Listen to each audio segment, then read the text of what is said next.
नमस्कार दोस्तों, मैं राजकुमार कोठारिया आज आप सभी के लिए कुछ नया लेकर आया हूँ। आप महसूस करें, यहाँ सामने आपको एक मोर दिख रहा है। ऐसा लग रहा है जैसे वो झुका हुआ है और मज़े ले रहा है इस प्रकृति के। हमें ज़रूरत है इन पक्षियों को सुरक्षित रखने की, क्योंकि हम जब तक इन्हें सुरक्षित नहीं रखेंगे तब तक हम हमारे विश्व को सुरक्षित नहीं रख सकते। हमें कोरोना जैसी महामारियाँ हमें सताती रहेंगी। आप यहाँ पर देखें, आपको छोटे छोटे पक्षी भी दिख रहे होंगे। यहाँ पर आपको तोता, जिसे हम कहते हैं तोता या पैरट, ये भी यहाँ पर मस्तियाँ कर रहे हैं। आप यहाँ पर देखें, महसूस करें। आपको मैं जूम करके बताता हूँ। मेरे मोबाइल पर इतना अच्छा कैमरा नहीं है, लेकिन हाँ, आपको मेरी आवाज़ सुनने में मज़ा आएगा। आप यहाँ पर देखें, आपको ये मोर मस्ती करता हुआ दिख रहा है, क्योंकि उसके पास एक सुगंध है। ये हमारे देश का एक राष्ट्रीय पक्षी है, जिसमें हमें बहुत कुछ नया देखने को मिलता है। आप यहाँ पर गौर करें, वो अपने अपने काम में खोया हुआ है। उसे भी महसूस हो रहा है कि हाँ, ये व्यक्ति वीडियो बना रहा है तो मैं कुछ ना कुछ ऐसा ज़रूर करूं जिससे उसे अच्छा लगे। आप इसमें देखें कि वो नाचने की कोशिश में है और उसे महसूस हो रहा है कि मुझे कोई अवलोकन में शामिल कर रहा है। और देखिए, वो कॉन्शियस होता हुआ दिख रहा है। आप गौर करें, उसका मूवमेंट बदल रहा है। आप यहाँ पर देखें, आपको आसपास बहुत सारे लोग भी दिख रहे हैं। आपको यहाँ पक्षी, आपको यहाँ पर देखें गौर से, यहाँ पर बगुले और यहाँ पर पैरट आपको बहुत सारे उड़ते हुए दिखाई देंगे। आप देखें, यहाँ पर आपको काफ़ी अच्छा महसूस हो रहा होगा। मैं राजकुमार कोठारिया आज आप सभी की फरमाइश पर ये वीडियो लेकर आया था, क्योंकि इससे पहले जो मैंने वीडियो देखा था, मैंने वीडियो अपलोड किया था जिस पर एक नाचता हुआ मोर आपके लिए प्रदर्शित किया था। उसमें मैंने बिना ऑडियो का वीडियो अपलोड किया था। तो आप इसमें देखें, यहाँ पर आपको आवाज़ भी मिलेगी और मज़ा भी आएगा। वो मोर जाता हुआ है, लेकिन ये नाचते हुए मोर का वीडियो नहीं है। मैं इसके लिए माफ़ी चाहूँगा, लेकिन आप इसे संजोए रखें, क्योंकि ये प्रकृति का एक दोस्त है और इस प्रकृति में पारिस्थितिकी तंत्र को बनाए रखने में हमारी मदद करता है।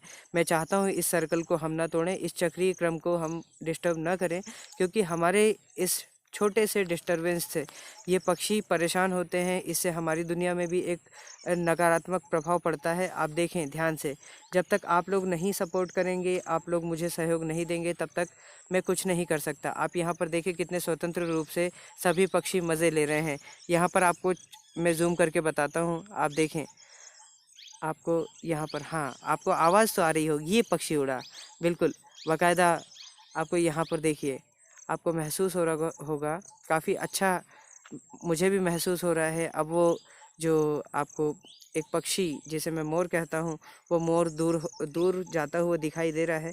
आप यहाँ पर देखें, अब आपको यहाँ पर तोता है, तोता बहुत सारे उड़ते हुए दिखाई दे रहे हैं।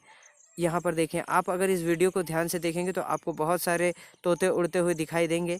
क्योंकि मैं उम्मीद करता हूँ, मैं खुद से और कोशिश करूँगा कि मैं एक कैमरा ख़रीद लाऊँ, ताकि आप लोगों के लिए इसी प्रकार से बहुत अच्छे अच्छे वीडियो मैं अपलोड करता रहूँ।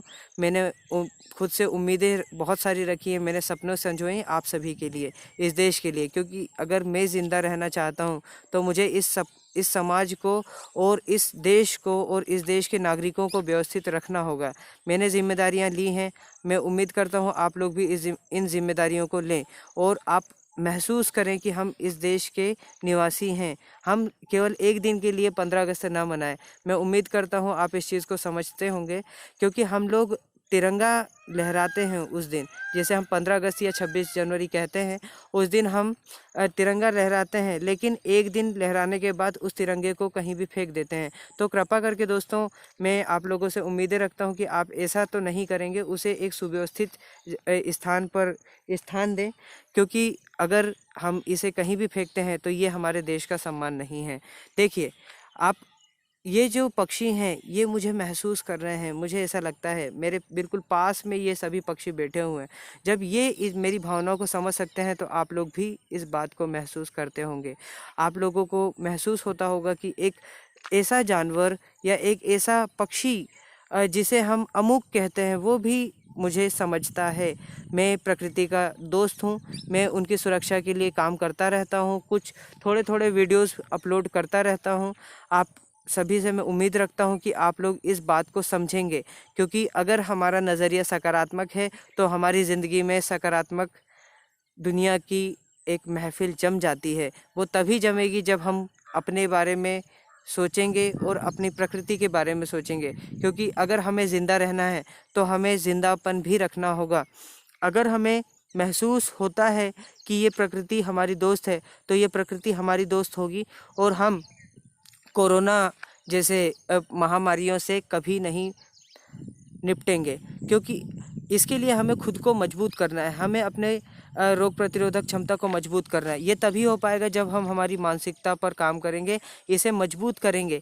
मैं सभी के लिए ये नहीं बोल रहा हूँ कि आप सभी लोग मानसिक रूप से ग्रस्त हैं, तनावग्रस्त हैं, लेकिन दोस्तों तकलीफ़ें सभी के पास होती हैं, तकलीफ़ें सभी सहते हैं, लेकिन इसका मतलब ये नहीं कि हम उनका सॉल्यूशन ना खोजें, उनका हल ना खोजें। अगर हमें वास्तव में ज़िंदगी जीना है तो हमें खुश तो रहना होगा, इस प्रकृति के लिए, इस ज़िंदगी के लिए, इस समाज के लिए, इस समाज के नागरिकों के लिए और हमारे भविष्य के लिए, क्योंकि हमारे बच्चे आज नहीं तो कल इस देश का भविष्य होंगे। कहा जाता है कि भारत युवा पीढ़ी का एक मजबूत देश है। हमारे देश में युवा पीढ़ी तभी रहेगी जब वो महसूस करे कि वो खुद युवा है, नहीं तो ऐसे युवाओं के होने का कोई मतलब नहीं है, जो युवा तो दिखते हो लेकिन अंदर से युवापन ना हो। तो दोस्तों मैं उम्मीद करता हूँ आप मेरी भावनाएं समझ गए होंगे, उम्मीद करता हूँ आप इस चीज़ को महसूस करेंगे और अपने अंदर एक युवापन लेकर आएंगे। आप युवा तो हैं, लेकिन आप क्या ऐसे कर्म कर रहे हैं जिससे इस प्रकृति का कुछ अच्छा हो और इस प्रकृति में एक सकारात्मक भावनाएं बहें, क्योंकि जब तक हम इस प्रकृति के बारे में नहीं सोचेंगे तब तक ये हमारे बारे में नहीं सोचेगी। अगर आपको मेरा वीडियो अच्छा लगता है तो वीडियो को सब्सक्राइब करें, शेयर करें, लिंक करें, और लिंक पर क्लिक करके कमेंट में जय हिंद ज़रूर लिखें, क्योंकि आपको और आपके द्वारा लिखे गए एक शब्द जिसे मैं जय हिंद कहता हूँ, इस जय हिंद से इस देश का सम्मान बढ़ेगा और इस देश के लिए हम अपने कर्तव्यों की पूर्ति कर सकेंगे। हमारे देश में हमारे भारतीय संविधान के द्वारा हमें 6 अधिकार ज़रूर प्रदान किए गए हैं, हमें 11 कर्तव्य ज़रूर प्रदान किए गए हैं, लेकिन हमें अपने अधिकार ज़्यादा याद रहते हैं, हम अपने कर्तव्य नहीं। तो उम्मीद करता हूँ आप मेरी बातें समझ गए होंगे। हमें अपने कर्तव्यों को निभाना है, तभी हम एक युवा पीढ़ी का निर्माण कर सकेंगे, हमारे देश को वापस विश्व गुरु बना सकेंगे। जय हिंद, जय भारत। यहीं कहकर मैं अपनी वाणी को विराम देता हूँ।